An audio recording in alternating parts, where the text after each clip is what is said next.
12 થી 4 દરમિયાન કામ કરતા નજરે પડ્યા। બપોરે કામ ન કરવાના તંત્રના આદેશની એસી તેસી થઈ।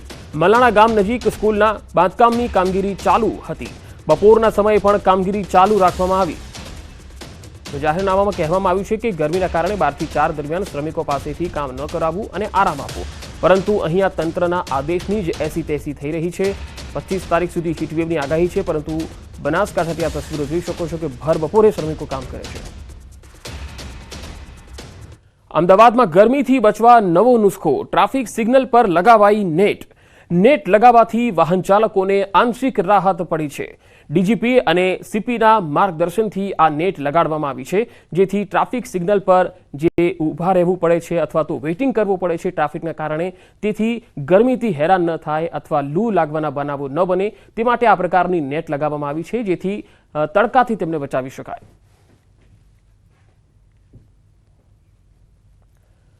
અમદાવાદમાં તાપમાનનો પારો 45ને પાર પહોંચ્યો અને શહેરમાં હીટવેવની આગાહી કરાઈ છે।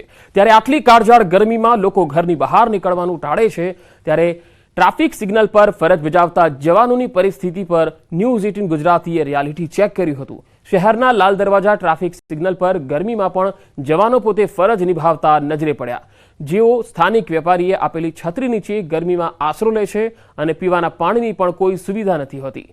તંત્ર દ્વારા અમુક દિવસના અંતરે ઓઆરએસના પેકેટનું વિતરણ કરવામાં આવે છે।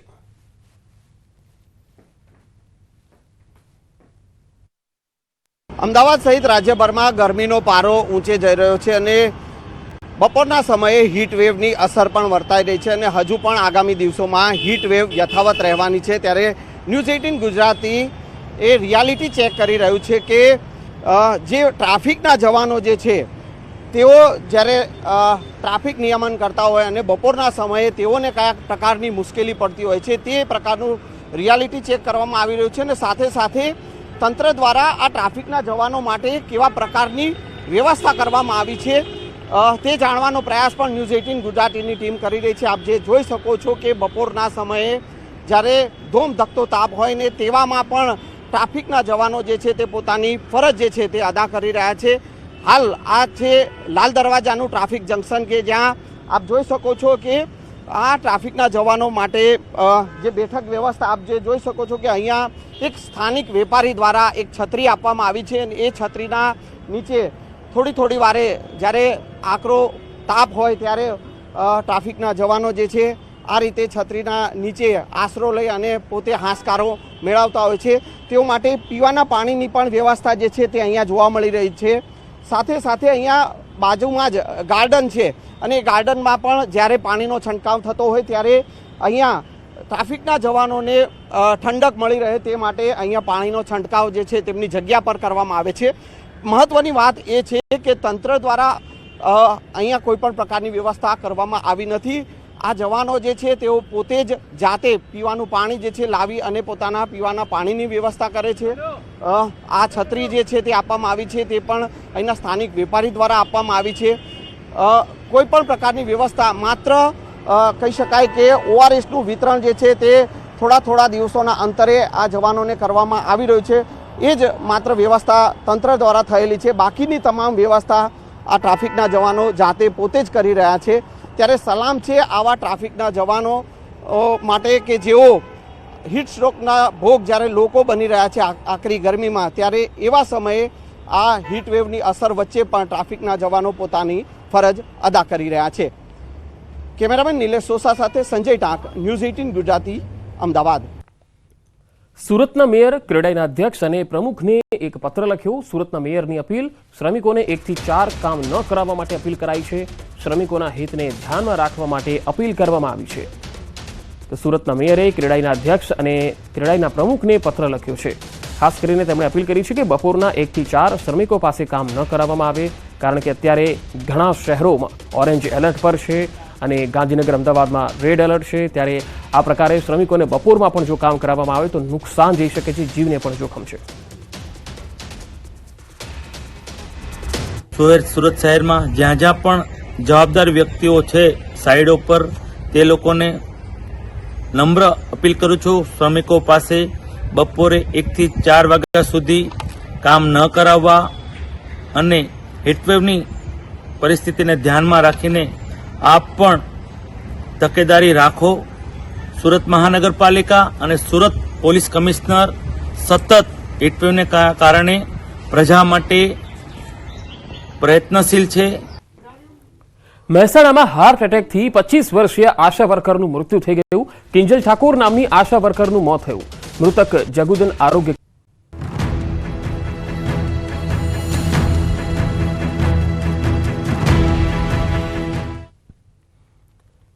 ગરમીથી ધરતીપુત્રોની સ્થિતિ ખૂબ જ ખરાબ છે. ગરમીથી વાવેલો પાક બળી ગયો છે.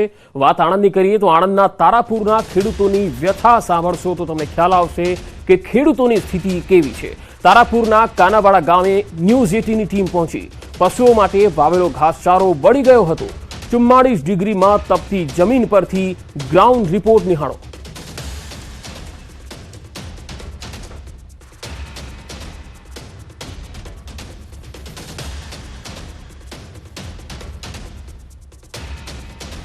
મધ્ય ગુજરાતનો આણંદ જિલ્લો 44 ડિગ્રી તાપમાન, ઓરેન્જ એલર્ટ પણ ડિક્લેર થયું છે. ત્યારે રિયાલિટી ચેક માટે ધરતીપુત્રોની શું સ્થિતિ છે તે જાણવા માટે ન્યૂઝ 18 ગુજરાતી આણંદ જિલ્લાના તારાપુર તાલુકાના ગ્રામીણ વિસ્તાર કાનાવાડા ગામે પહોંચ્યું છે. અહીંયા ચોક્કસ હું દ્રશ્યમાં બતાવવા માંગીશ કે આ જે તારાપુર તાલુકાના ગામના જે ખેતરો છે કાનાવાડાના, અહીંયા ખેડૂતોએ મગનું વાવેતર કર્યું હતું. આ તમામ મગ અસહ્ય ગરમીના કારણે એના જે છોડવા છે એ સળગી ગયા છે.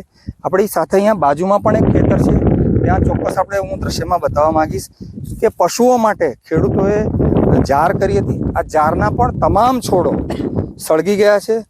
અહીંયા ચોક્કસ દ્રશ્યમાં દેખાય છે કે આ તમામ છોડો સળગી ગયા છે. આપણી સાથે અહીંયા સ્થાનિક ખેડૂતો પણ છે, આપણે એમની સાથે રૂબરૂ વાત કરીએ કે આ અસહ્ય ગરમીના કારણે તેમને શું તકલીફો છે એના વિશે ચોક્કસ જાણીશું. તમારું શું નામ છે અને અસહ્ય ગરમીના કારણે તમારી ખેતીમાં શું સમસ્યા છે? મારું નામ ડાબે કિરણભાઈ ચંદુભાઈ છે.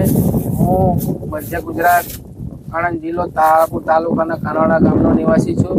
અમારે અત્યારે 45 ડિગ્રી તાપમાનના કારણે અસહ્ય તાપનો સામનો કરવો પડે છે અને અમારે અત્યારે સિઝનમાં અમારે જાર અને મગનું વાવેતર કરેલું પણ 45 ડિગ્રી તાપમાનના કારણે એ બળીને ખાક થઈ ગયું છે.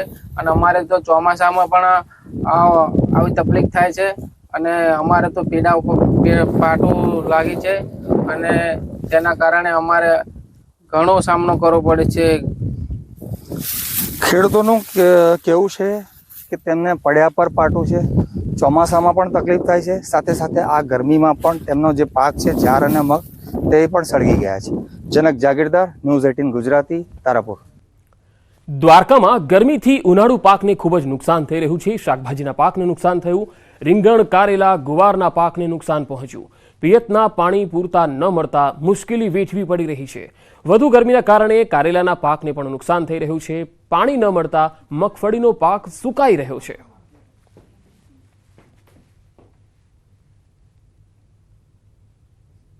આ વખતે તાપમાન એવડું છે ને કે માન લો કે ફૂલ અવસ્થા એમાં કારેલા થાય છે, તો તાપમાનના લીધે આપણે પાણી દઈએ તો પાણી બળી જાય છે. એવડું તાપમાન વધી જાય છે. આપણે પાણી તો દઈએ ઓલરેડી, એને પાણી ગરમ થઈ અને એ પાકને નુકસાન કરે છે. અત્યારે આજે અમારી મગફળી કાચી મગફળી અમારે ઉપાડવી ન છૂટકે અમારે ઉપાડવી પડે છે. એનું કારણ છે કે આવી ગરમી, આવો તડકો અને આવી લૂ, આ મારી સાંભળણ અને મારી ઉંમરમાં મેં આ પહેલી વાર આવી રીતના જોયું કે આટલી લૂ અને આવો તડકોથી અમારે કાચી મગફળી ઉપાડી અને અમારે ઢોરને ખવડાવવા મજબૂર થઈ રહ્યા છીએ. ધોરાજીમાં ગરમીના કારણે ખેડૂતોમાં હાહાકાર મચી ગયો. ગરમીના કારણે પાકને નુકસાનની ભીતિ સેવાઈ રહી છે. ટેટી અને કારેલાના પાકમાં નુકસાન જઈ રહ્યું છે. શાકભાજીના પાકને પણ મોટું નુકસાન થયું છે. 30 થી 40 હજારનો ખર્ચ માથે પડવાની ભીતિ સેવાઈ રહી છે. બે અલગ અલગ તસવીરો આપને બતાવી રહ્યા છે. ગરમીના કારણે પાકને કેટલું નુકસાન જઈ રહ્યું છે. ટેટી અને કારેલાના પાકમાં નુકસાન સહન કરવાનો વારો આવી રહ્યો છે.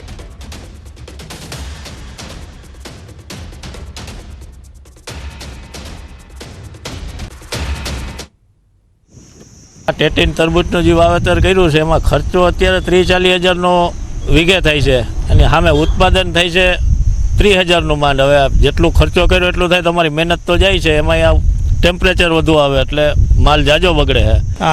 જાજો 40-45% જેવું નુકસાન આવે. આ ગરમી તાપમાન એવડું પડે છે. ગુજરાતભરના અંદરમાં જે હીટવેવની આગાહી છે તેને લઈને વાત કરીએ ધોરાજી પંથકની. ધોરાજી પંથકમાં જે ખેડૂતોએ પોતે હોશે ટેટીનો અને કારેલાનું વાવેતર કરવાનું સીધા દ્રશ્ય બતાવીશ કે અત્યારે તમે વાવેતર જોઈ રહ્યો છો કે 8 વીઘાના વાવેતરમાં અત્યારે 30 થી 40% ખેડૂતોને નુકસાન જશે. ખેડૂતો એવું કહી રહ્યા છે જે ટેટીનો પાક છે, ટેટીનો પાક અત્યારે બગડી ગયો છે. જે હીટવેવને લઈને, તાપમાનને લઈને, તેને લઈને ટેટીનો પાક અને કારેલાનો પાક છે તે અત્યારે બગાડ, વધારે પડતો બગાડ, 30 થી 40%નો બગાડ થઈ રહ્યો છે. તેને લઈને વીઘે 40,000 રૂપિયાનો જે ખેડૂતે ખર્ચો કર્યો, ખેડૂતો એવું કહી રહ્યા છે કે 4 થી 5 લાખ રૂપિયાનું નુકસાન થશે. તેને લઈને જો ધોરાજીના પંથકના ખેડૂતો અત્યારે ચિંતાતુર બની રહ્યા છે. મુનાફ બકાલી, ગુજરાતી, ધોરાજી. કાળઝાળ ગરમીમાં મનુષ્યોની સાથે વન્ય પ્રાણીઓ માટે પણ હાલ ખૂબ જ મુશ્કેલ ભરી સ્થિતિ છે, કારણ કે સાવરકુંડલામાં 44 ડિગ્રી પાર તાપમાન થવાથી સાવજ પણ પરેશાન થતા નજરે પડ્યા. સાવરકુંડલાના ગોબા નજીક પાણી માટે વલખા મારતા સિંહના દ્રશ્યો કેમેરામાં કેદ થયા. ત્યારે સિંહ પ્રેમી દિલુભાઈ દ્વારા સિંહનો વિડીયો જાહેર કરવામાં આવ્યો અને વન્ય પ્રાણીઓ માટે પાણીની વ્યવસ્થા કરવા સિંહ પ્રેમીઓએ સરકાર પાસે માંગ કરી છે.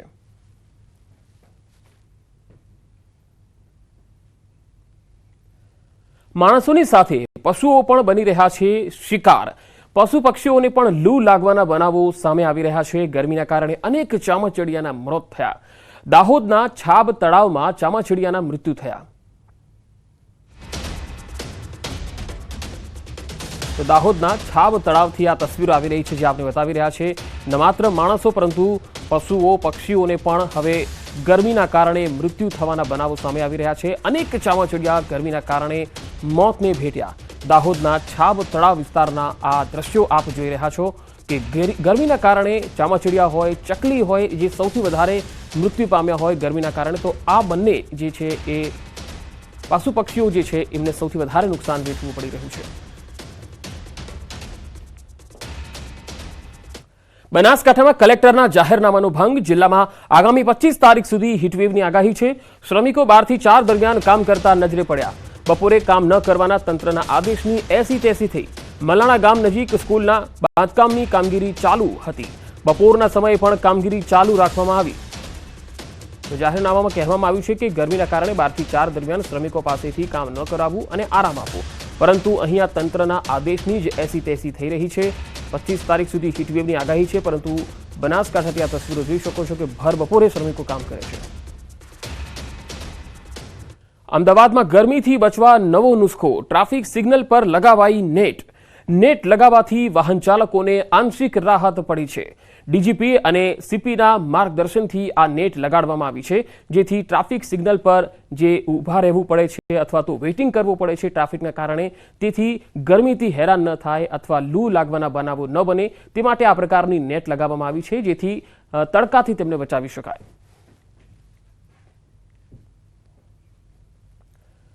અમદાવાદમાં તાપમાનનો પારો 45ને પાર પહોંચ્યો અને શહેરમાં હીટ વેવની આગાહી કરાઈ છે. ત્યારે આટલી કાળઝાળ ગરમીમાં લોકો ઘરની બહાર નીકળવાનું ટાળે છે. ત્યારે ટ્રાફિક સિગ્નલ પર ફરજ બજાવતા જવાનોની પરિસ્થિતિ પર ન્યૂઝ 18 ગુજરાતીએ રિયાલિટી ચેક કર્યું હતું. શહેરના લાલ દરવાજા ટ્રાફિક સિગ્નલ પર ગરમીમાં પણ જવાનો પોતે ફરજ નિભાવતા નજરે પડ્યા. જેઓ સ્થાનિક વેપારીએ આપેલી છત્રી નીચે ગરમીમાં આશરો લે છે અને પીવાના પાણીની પણ કોઈ સુવિધા નથી હોતી. તંત્ર દ્વારા અમુક દિવસના અંતરે ઓઆરએસના પેકેટનું વિતરણ કરવામાં આવે છે.